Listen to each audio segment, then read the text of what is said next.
बेनज़ीर तुम पे दिल कुर्बान है, महबूबे सुबहान हो तुम ये मेरा ईमान है।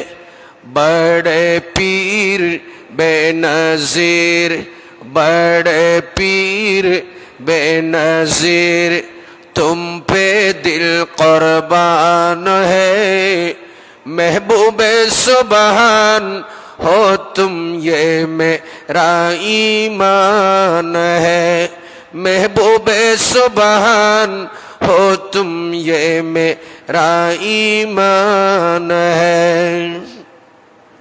जीलानी वाले आका मेरा सलाम लो, बगदादी वाले दुल्हा गिरतों को थाम लो। बड़े पीर बेनज़ीर, बड़े पीर बेनज़ीर तुम पे दिल कुर्बान है, महबूबे सुबहान हो तुम ये मेरा ईमान है। महबूबे सुबहान हो तुम ये मेरा ईमान है। बड़े पीर बेनज़ीर, बड़े पीर बेनज़ीर तुम पे दिल कुर्बान है, महबूबे सुबहान हो तुम ये मेरा ईमान है। महबूबे सुबहान हो तुम ये मेरा ईमान है। সম্মানিত শ্রদ্ধেয় মুসল্লিন ইকরাম, রাহিমানি ওয়া রাহমাকুমুল্লাহ, আসসালামু আলাইকুম ওয়া রাহমাতুল্লাহি তাআলা ওয়া বারাকাতুহু। আলহামদুলিল্লাহ,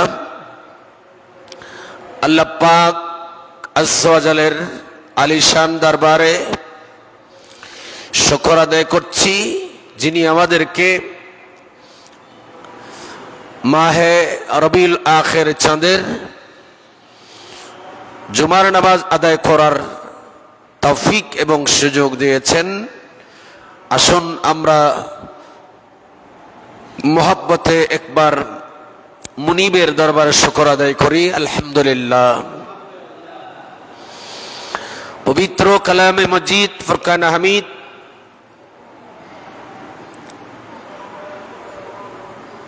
সূরাতুল বাকারা 3 নম্বর পারার 260 নম্বর আয়াতে করিমা আমি গুনাহগার আপনাদের খেদমতে তেলাওয়াত করেছি। আল্লাহ পাক আযজা ওয়া জাল কালামে মজিদের মধ্যে ইরশাদ করেন, ওয়া ইন ক্বালা ইব্রাহিমু রব্বি আরিনি কাইফা তুহিল মাউতা। আল্লাহ পাক আযজা ওয়া জাল মৃতকে জীবিত করেন,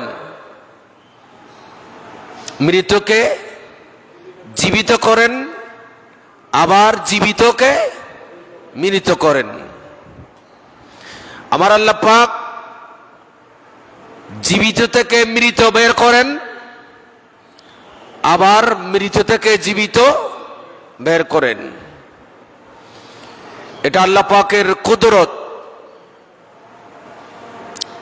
রাতকে দিনের অংশের ভেতর প্রবেশ করাতে পারে, আবার দিনকে রাতের ভেতর প্রবেশ করাতে পারে।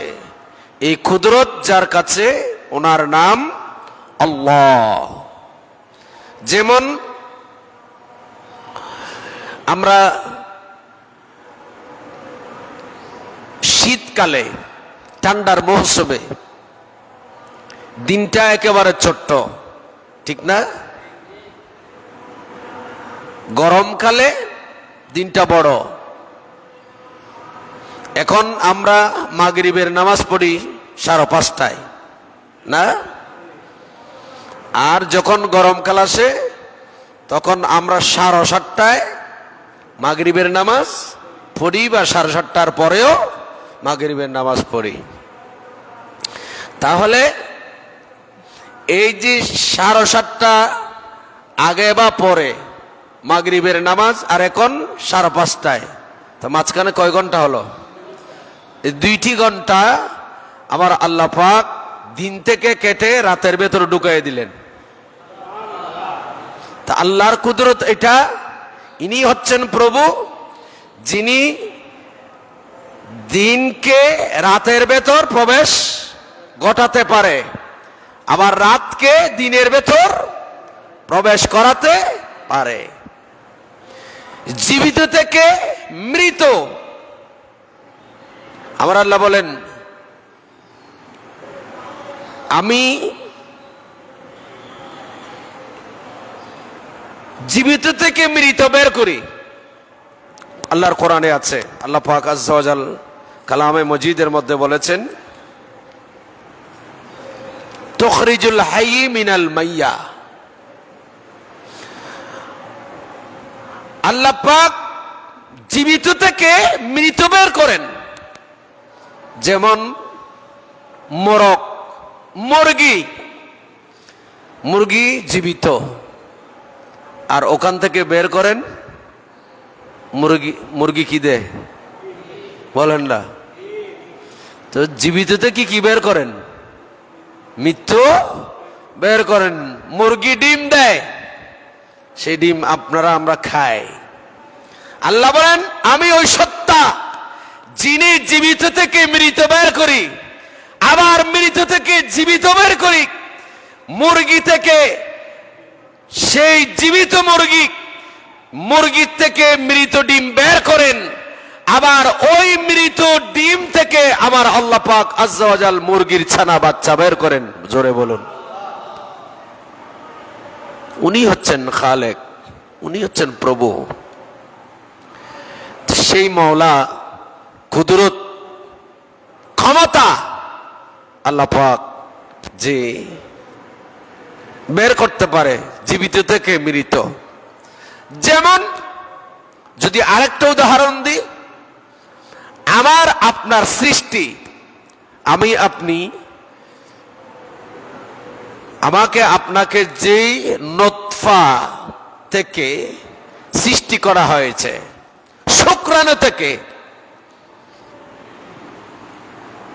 শুক্রাণু এবং ডিম্বাণু যখন বাচ্চাদানিতে প্রবেশ করে, খুব মনোযোগ, কঠিন কথা, শুক্রাণু থেকে আমাকে আপনাকে সৃষ্টি করেছেন। বিজ্ঞান বলছে যে শুক্রাণুগুলা মৃত, ওই মৃত শুক্রাণু থেকে বাচ্চা পয়দা হয় না, মানুষ সৃষ্টি হয় না। মানুষ সৃষ্টি হয় কোত্থেকে? কথা বলেন। জীবিত শুক্রাণু থেকে, মৃত শুক্রাণু থেকে সৃষ্টি হয়, মানুষ সৃষ্টি হয়। তাহলে আমাদের থেকে যেই নতফা বা বীর্য, যেগুলোর থেকে আল্লাহ পাক আমাদেরকে সৃষ্টি করেছেন, মিন নুতফাতিন আমশাজ, যে নতফা থেকে আমার আপনার সৃষ্টি, সেই নতফা এটা জীবিত হতে হবে। জীবিত গুলোর থেকে মানুষ সৃষ্টি হয়, আর মৃত শুক্রাণু থেকে মানুষ সৃষ্টি হয় না। আল্লাহ পাক আমাদেরকে পাঠিয়েছেন। আল্লাহ বলেন বান্দা তোমরা মৃত ছিলে, তোমাদেরকে জীবন দিয়েছি, হায়াত দিয়েছি। এই হায়াত এটা একেবারে কালিল সময়, একেবারে কম। আমার আল্লাহ বলেন হযরতে সৈয়দনা ঈসা, হযরতে সৈয়দনা মূসা কালিমুল্লাহ, আলাইহিস সালাতু ওয়াসসালাম এইভাবে বনি ইসরাইল সহ হযরতে ইব্রাহিম আলাইহিস সালাম পর্যন্ত বা এর আগে আদম আলাইহিস সালাম পর্যন্ত যত নবী রাসূল আমার আল্লাহ পৃথিবীতে প্রেরণ করেছেন, নবী রাসূলগণ ওরা অনেক পরীক্ষার মধ্যে, ইমতিহান এক্সামিনেশনের মধ্যে পড়েছিল। ওই এক্সামিনেশন ইমতিহানের ভেতর থেকে অনেক নবী রাসূল আমার আল্লাহ পাকের কাছে, রব্বুল আলামিনের কাছে অনেক সময় অনেক বিভিন্ন জটিল কঠিন বিষয়ে রব্বুল আলামিনের কাছে প্রশ্ন করে ওরা জেনে নিয়েছেন। যেমনি ভাবে মৃত কিভাবে আমার আল্লাহ জীবিত করেন, মৃত থেকে যে জীবিত, জীবিত থেকে মৃত বের করেন।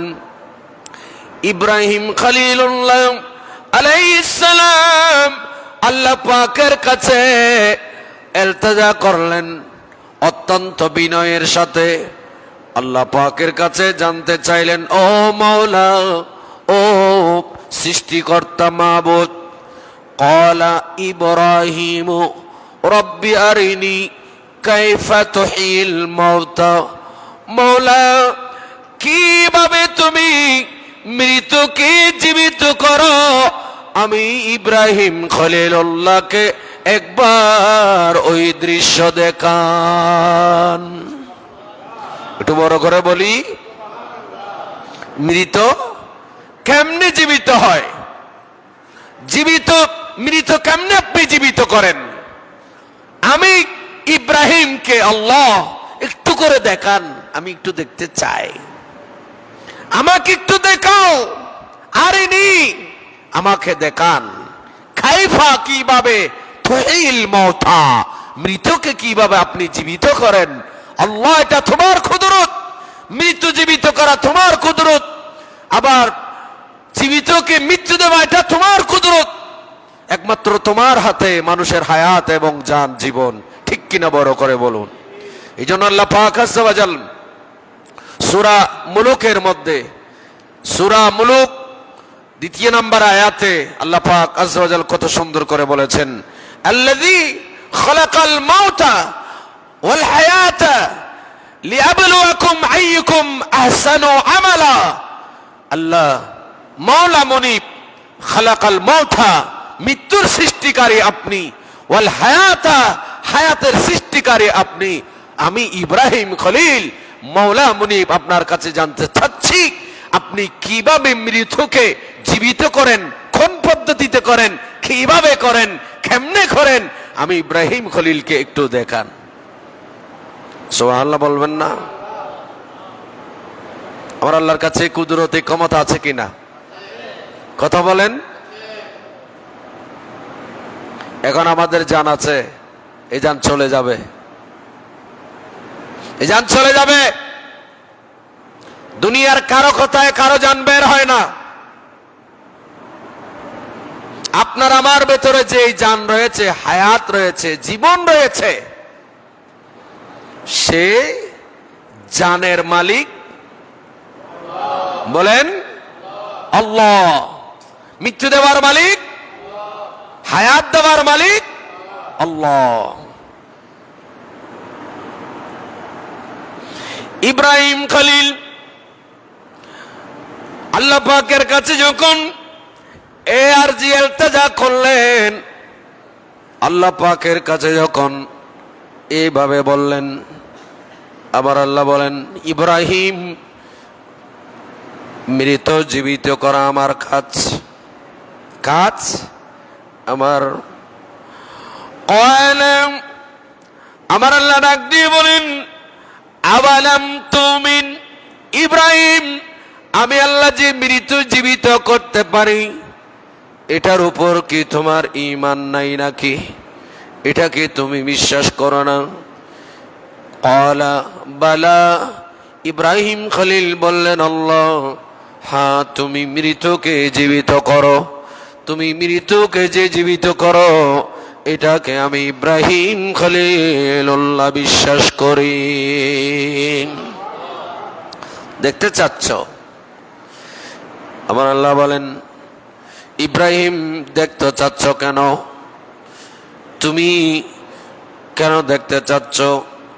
আমার আল্লাহ পাক এই কথা যখন বললেন, ইব্রাহিম খলিল ডাক দিয়ে বললেন, ওয়ালাকিন লিয়াতমাইন্না কলবি।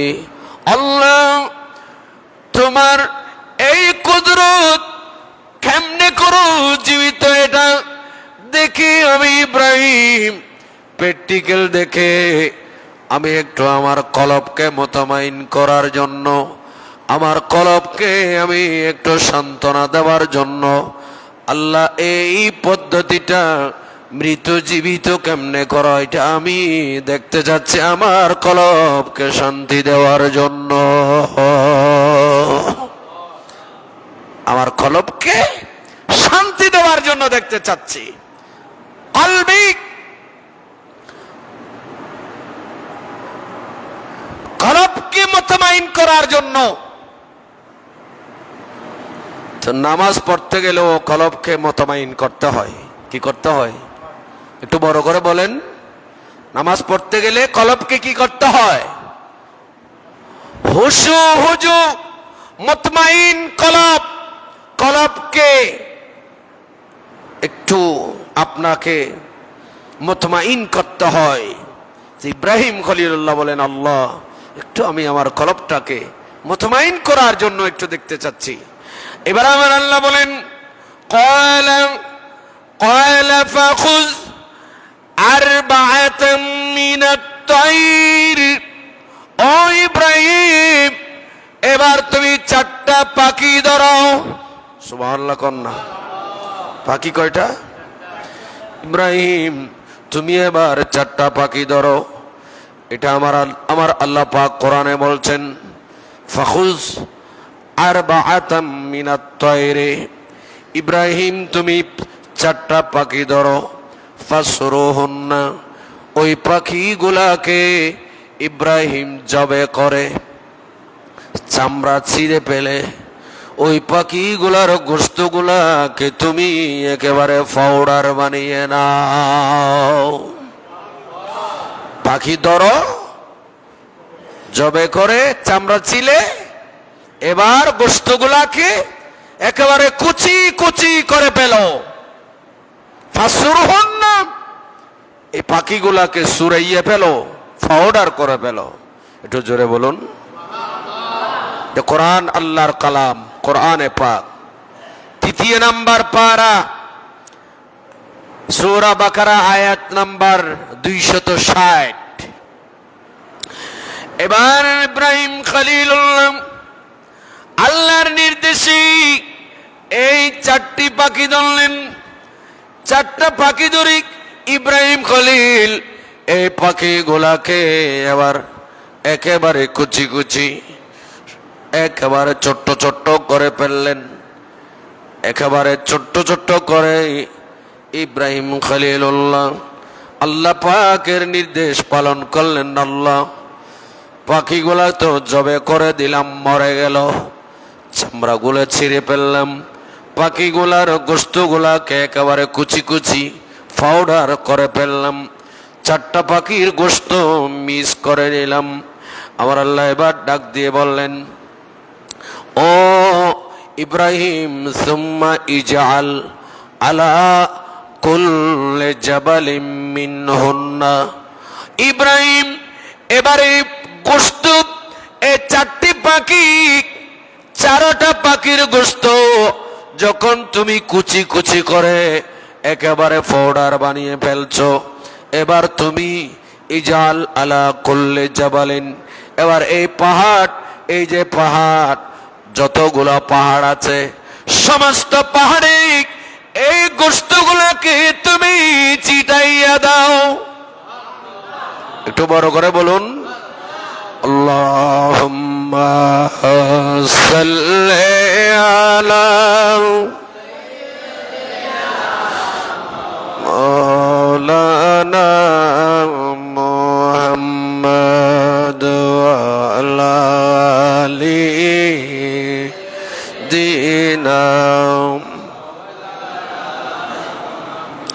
সকল নবীর সেরা নবী প্যারা নবী মদিনার সোনার চেয়ে দামি রে ভাই মদিনার লিকনার আল্লাহুম্মা সাল্লি সাইয়্যিদিনা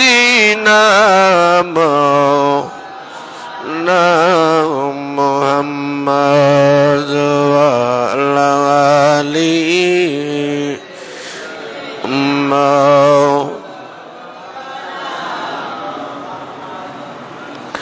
যে জন গৌসুল আজম সে জন বগদাদ ওয়ালা যে জন গৌসুল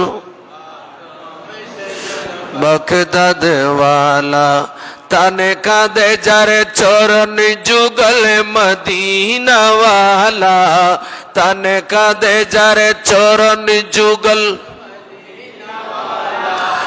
जे जन गौसुल आजम से जन बगदाद वाला जे जन गौसुल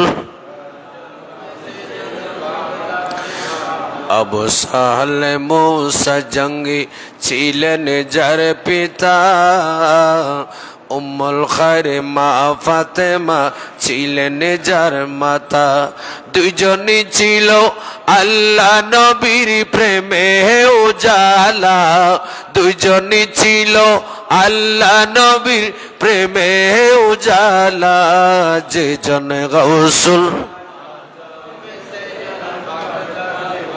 মারহাবা যে জন গৌসুল आजम से जन तने कांदे जारे चरण जुगल तने कांदे जारे चरण जुगल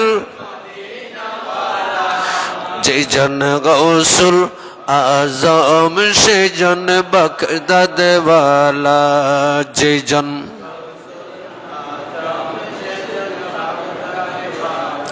हमदान चल पाड़ी दिए छुटছে কাফেলা ৬০ জনের ডাকাতের দল করিল হামলা যারে বেলায়েতের গুণে ডাকাতে হলো বলি আল্লাহ বেলায়েতের গুণে ডাকাতে বনলো বলি আল্লাহ যে জন গৌসুল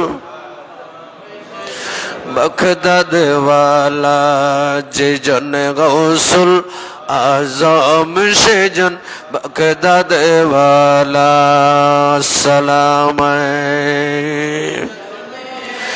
अंबिया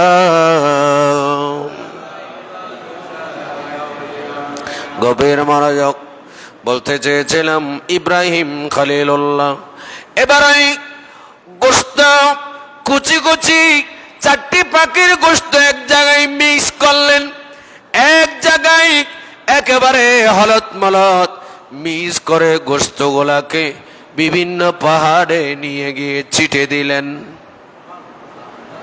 সুবহানাল্লাহ বলবেন না কি করলেন ছিটিয়ে দিলেন সুম্মা ইজআল আলা কুল্লি জাবালিন মিনহুন্না জুজাম ওই গোশতের অংশগুলা ওই 4টি পাখির গোশত যেগুলা একেবারে পাউডার করে নিল সমস্ত পাহাড় গোলাতে খুল্লি জাবালিন বলেছেন খুল্লি যখন শব্দ এসেছে বোঝা যাচ্ছে এখানে 3-এর অধিক পাহাড় সুবহানাল্লাহ বলেন এই সমস্ত পাহাড় গোলাতে এই গোশতগুলাকে ছিটায় দিলেন ইব্রাহিম খলিল এবার অপেক্ষা আছে আল্লাহ কিভাবে তুমি তোমার কুদরত তুমি প্রকাশ করো জীবিত করো আমি দেখব সুবহানাল্লাহ বলেন আমার আল্লাহ দেখাচ্ছে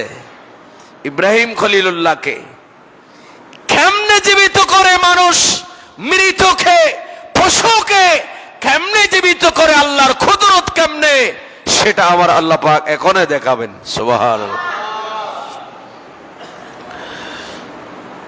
এবার ইব্রাহিম খলিল গোশত আছে? বলেন না, আসছে? সব কোথায়? বিভিন্ন পাহাড়ে, উঁচু নিচু জায়গায় সবগুলাকে ছিটায় দিলেন। এবার মওলা বলেন, আমার আল্লাহ ডাক দিয়ে বলেন, উদুহুন্না, ও ইব্রাহিম, এবার তুমি ডাকতে থাকো পাখিগুলাকে। কাকে ডাকো? ইব্রাহিম, পাখিগুলাকে ডাকো, ডাক দাও। ইয়াতিনাকা সাআয়া ওয়া'লাম আন্নাল্লাহ আজিজুন হাকীম। আমার আল্লাহ বলেন, ইব্রাহিম, এবার তুমি ওই যে পাহাড় যেখানে তুমি এই 4টি পাখির গোশত ছিটাইয়ে দিলে, ইব্রাহিম তুমি এবার ওই পাহাড়ের দিকে তুমি এবার ডাক দাও, এক একটা পাখির নাম ধরে ডাক দাও, যেগুলাকে তুমি জবে করেছিলে, যেগুলার গোশতগুলাকে তুমি কুচি কুচি বা পাউডার করেছিলে। এবার তুমি এক একটা পাখির নাম ধরে এবার ডাকতে থাকো। ইব্রাহিম, এখনই আমি আল্লাহ তোমাকে দেখাবো কিভাবে মৃত জীবিত করি আমি আল্লাহ, আমার কুদরত দেখবা। এখন ইব্রাহিম খলিলুল্লাহকে আমার আল্লাহ পাক নির্দেশ দিতে দেরি, ইব্রাহিম খলিল ওই পাখিগুলার নাম ধরে যখন ডাক দিলেন, ডাক দিতে দেরি বিভিন্ন পাহাড় থেকে গোশতগুলা উড়ে উড়ে পাউডারের মতো, দুলাবালির মতো হয়ে উড়ে উড়ে এক জায়গায় হয়ে মুহূর্তের ভেতর ওই পাখি আবার জীবিত হয়ে গেল। আল্লাহু আকবার বলেন। মুহূর্তের ভেতর ইব্রাহিম খলিল ডাক দিতে দেরি ওই পাখি, 4টি পাখি বিভিন্ন গোশতগুলা যে ছিটাইয়া দিয়েছিলেন, সমস্ত গোশতগুলা পাউডারগুলা একেবারে দুলাবালির মধ্যে উড়ে মুহূর্তের ভেতর এক জায়গায় জমা হয়ে 4টি পাখি মুহূর্তের ভেতর আবার জীবিত হয়ে গেল। এই কুদরত কার? জোরে বলেন, কার? পারে না? বলেন।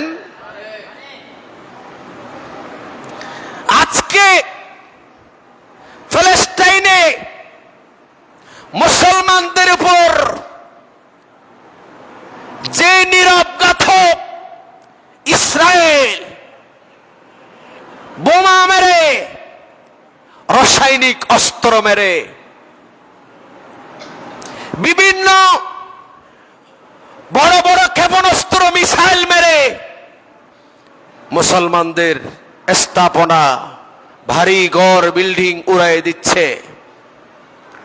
একটা বিল্ডিং ভেঙে পড়লে আমাদের দেশে সেই বিল্ডিং এর ভেতর থেকে কত আহত নিহত নারী পুরুষ সেখান থেকে বের করা হয়। কথা বলেন ঠিক কিনা? সেইখানেও এরকম শত শত হাজার লক্ষ মানুষ এখনো বিল্ডিং যেগুলা ধসে পড়েছে, বিভিন্ন অস্ত্র মেরে, বিভিন্ন রাসায়নিক অস্ত্র ক্ষেপণাস্ত্র মেরে বিল্ডিং গুলাকে ফেলে দেওয়া হয়েছে। সেই বিল্ডিং এর নিচে কত লাশ, এখন জীবিত লাশ, মানুষ লাশ হয়ে সেই বিল্ডিং এর নিচে পড়ে আছে। ওনাদেরকে বের করে কবর দেওয়ার মতো সুযোগ নাই। পানি বন্ধ,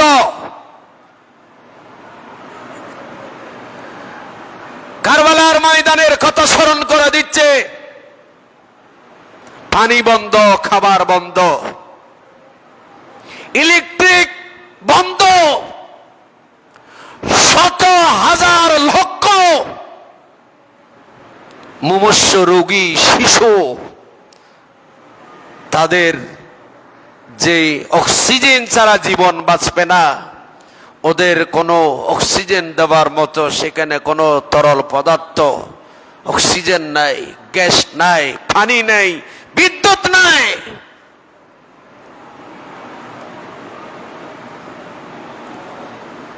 আমার আল্লাহর কাছে ক্ষমতা আছে। আল্লাহ পাক চাইলে নমরুদকে মেরেছেন কি দিয়ে? একটু কথা বলেন। মশা দিয়ে। মশা। কাকে মেরেছেন? একটু জোরে বলেন। আমার আল্লাহ পাকের কাছে ক্ষমতা নাই?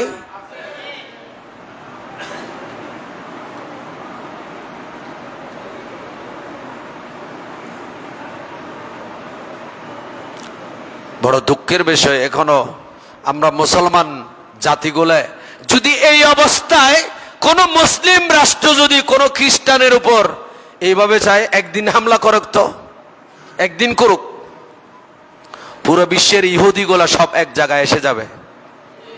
কথা বলেন ঠিক কি না?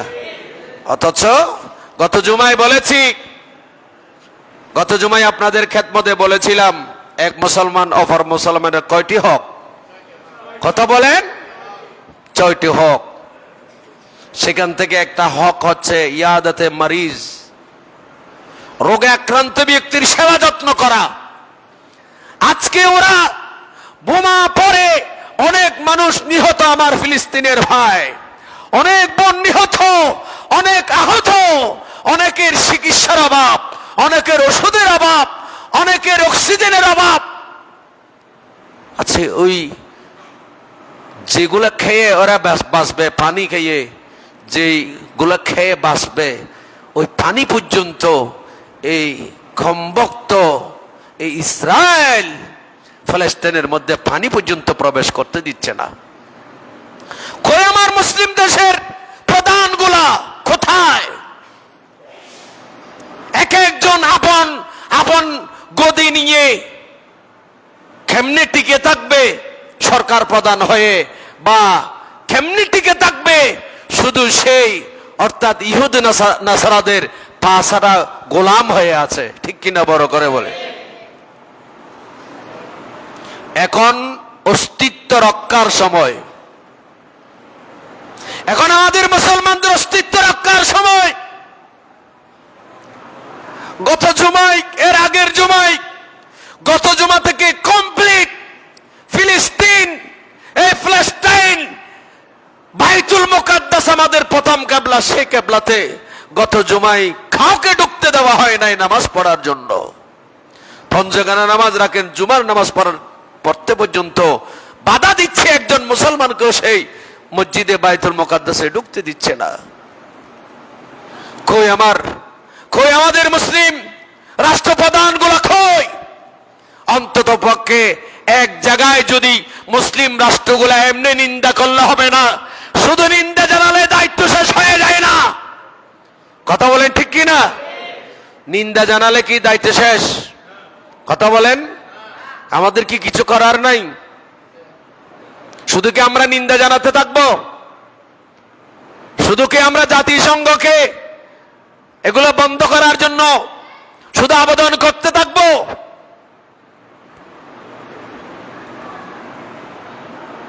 অন্তত পক্ষে মুসলিম রাষ্ট্রগুলা যদি এখন এক জায়গায় এসে বসে, কোথায় আমেরিকা এদেরকে মদত করতেছে অস্ত্র দিয়ে, কি দিয়ে? অস্ত্র দিয়ে মদত করতেছে। অস্ত্র মানুষকে শান্তি দিতে পারে না। এই জন্য আমাদের রাষ্ট্রপ্রধান, আমাদের দেশের যিনি প্রধান প্রাইম মিনিস্টার, মাননীয় প্রাইম মিনিস্টার, ওনার বক্তব্য আমার খুব ভালো লেগেছে। আমি কোনো ওনার দলও করি না, ওনার বক্তব্য আমার ভালো লেগেছে। অস্ত্র চুক্তি করে, অস্ত্র বেচাকেনা করে, অস্ত্র উৎপাদন করে শান্তি এনে দেওয়া যায় না। অস্ত্র বানিয়ে নিজেকে রক্ষা করা যায়, অস্ত্র দিয়ে শান্তি পাওয়া যায় না। শান্তি আছে একমাত্র শুধু আমাদের ইসলামে, যেখানে কোনো অস্ত্রের কথা নাই, প্রতিরক্ষার কথা আছে। কি বলেন, কি আছে? প্রতিরক্ষার কথা আছে, আক্রমণের কথা নাই। কেহ আক্রমণ করলে সেটা প্রতিহত করার কথা আছে। আজকে আমরা এখনো পর্যন্ত ইসরায়েলের পণ্য বর্জন করতে পারি নাই। এই ইসরায়েল আমাদেরকে মারতেছে, এই অর্থগুলা পাচ্ছে কোথায়? এদের অস্ত্রের উৎস কোথায়? একটু চিন্তা করেন। এদের অস্ত্র যেগুলা দিয়ে মুসলমানদেরকে মারতেছে, এগুলা আমেরিকা থেকে আনতেছে না, এগুলা ওরা ব্যবসা করে। এমন কোন রাষ্ট্র নাই যে রাষ্ট্রের মধ্যে ইসরায়েলের পণ্য নাই।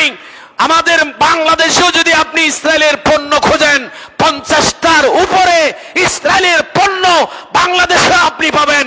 আমি সরকার বাহাদুরকে অনুরোধ করব, ইসরায়েল থেকে যে পণ্যগুলা বাংলাদেশে এনে বিক্রি করা হয়, এই পণ্যগুলাকে যারা ইম্পোর্ট করে, এই ইম্পোর্টদারি যারা আছে তাদেরকে ইম্পোর্ট করা বন্ধ করে দেওয়া হোক। যদি ইম্পোর্ট বন্ধ হয়ে যায়, তাহলে আমার মুসলমান ভাইয়েরা আর ওগুলো খাবে না, ওগুলো ব্যবহার করবে না। কি বলেন? কারণ সাধারণ মানুষ অনেকে জানে না যে আমরা যে কোক খাই, কোকা কোলা, এটা ইসরায়েলের পণ্য। আমরা যে 7 আপ, আমরা যে পেপসি খাই, এই পেপসি ইসরায়েলের পণ্য। আমরা তো জানি না এইগুলো ইসরায়েলের পণ্য। এগুলো অনেকে না জেনে খাচ্ছে।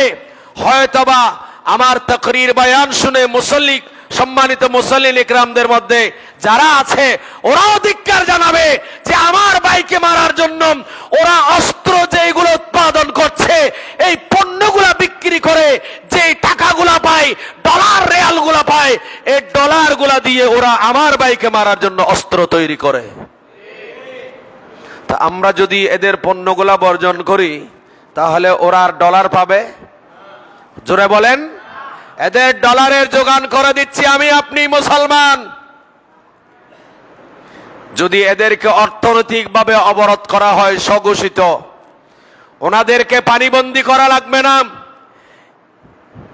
এই ইসরায়েলের চতুর্দিকে বিভিন্ন অস্ত্র শস্ত্র দিয়ে, সৈন্য দিয়ে অবরোধ করা লাগবে না। যদি ওনাদের পণ্যগুলো আমরা যদি বর্জন করতে পারি, এদের অর্থের উৎস যখন বন্ধ হয়ে যাবে, ওরা দুর্বল হয়ে যাবে। ঠিক কিনা বড় করে বলেন? আমাদেরকে এই কৌশলগুলো বের করতে হবে।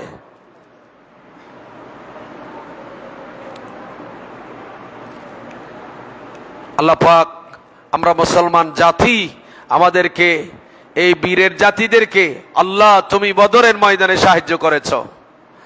আল্লাহ তুমি ফেরেশতা নাজিল করে সাহায্য করেছ। আল্লাহ ফিলিস্তিন বাইতুল মুকাদ্দাস আমাদের প্রথম কিবলা বন্ধ। আল্লাহ যেই মসজিদে তোমার হাবিব, আমাদের মাওলা, আমাদের আকা, যিনি 16-17 মাস হিজরতের পর মদিনাতুল মুনাওয়ারা থেকে নামাজ পড়েছিলেন, সাহাবায়ে কেরাম যে মসজিদকে কিবলা বানিয়ে 16-17 মাস নামাজ পড়েছিল, আল্লাহ সেই মসজিদের এখন আজান বন্ধ, সেই মসজিদে ইকামত বন্ধ, সেই মসজিদ আল্লাহু আকবারের ধ্বনি বন্ধ, সেই মসজিদে সিজদা বন্ধ। আল্লাহ যেখানে আদম সামিউল্লাহ থেকে ঈসা রূহুল্লাহ আপনার হাবিব আমাদের আকা পর্যন্ত সমস্ত নবী রাসূল যেখানে সিজদা দিয়েছে, আল্লাহ তোমাকে আল্লাহু আকবার বলে ডেকেছে, আল্লাহ সেই মসজিদ বন্ধ। মওলা মুনিব আমাদেরকে আবার দ্বিতীয় সালাউদ্দিন আইয়ুবী আমাদেরকে দাও। আল্লাহ এই মসজিদে আকসা যেন আবার পুনরায় আমরা উদ্ধার করে, আল্লাহ সেখানে যেন আমরা তোমাকে সিজদা দিতে পারি, সেই তৌফিক দান করো।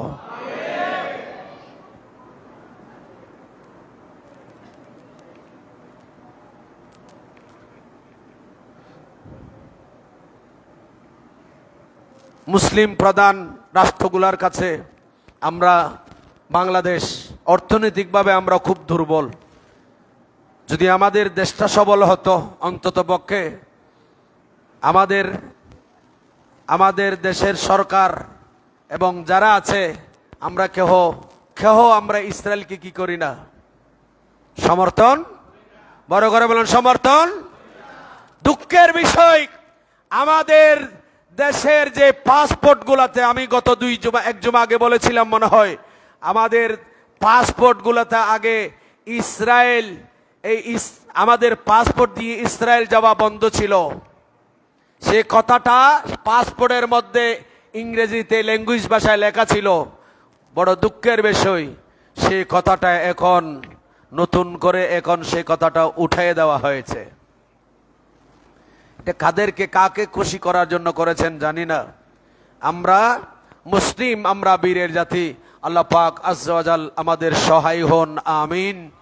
আমাদের উপর আল্লাহ সহায় হন, আমিন। আল্লাহ ইসরায়েল, আমাদের মুসলমান, ফিলিস্তিনের মুসলমান নারী পুরুষ যাদেরকে আল্লাহ এই বর্বর রচিত আল্লাহ জাহেলিয়তের যুগকে যে হার মানিয়েছে, আল্লাহ এরকম নির্যাতন নিপীড়ন থেকে আল্লাহ এই ফিলিস্তিনবাসীদেরকে, আমার মুসলমান ভাইদেরকে আল্লাহ হেফাজত করুন। আল্লাহ পাক তোমার দরবারে জুমার দিনে আমরা দোয়া করছি, মুনিব মওলা, আমরা গুনাহগার হতে পারি। আল্লাহ ফিলিস্তিন বাইতুল মুকাদ্দাস তোমার হাবিবের প্রথম কিবলা, নবীগণের প্রথম কিবলা, রব্বুল আলামিন আমাদের সেই কিবলার খাতিরে আল্লাহ আমরা গুনাহগার জানি, আমাদের ইলতিজা, আমাদের ফরিয়াদ মুনিব তোমার দরবারে কবুল হবে না। আল্লাহ ফিলিস্তিনের দিকে আল্লাহ শিশু যারা কাঁদতেছে, যারা দুধ খায়, যারা এখনো কথা বলতে পারে না, আল্লাহ এরকম শিশু যারা এই পর্যন্ত যারা শাহাদাত বরণ করেছে, আল্লাহ তাদের রক্তের উসিলায় আল্লাহ নবী রাসূলের যে পদাঙ্গন, আল্লাহ এরা যেই জায়গায় কদম রেখেছে, আল্লাহ এই বাইতুল মুকাদ্দাসের উসিলে আল্লাহ তুমি আমাদেরকে এই আযাব, এই গজব থেকে, এই নিষ্ঠুর আল্লাহ এই বেদিন বিধর্মী ইহুদির থেকে আমাদের জানমাল ঈমানকে হেফাজত করুন। ওয়া আখির দাওয়ানা আলহামদুলিল্লাহি।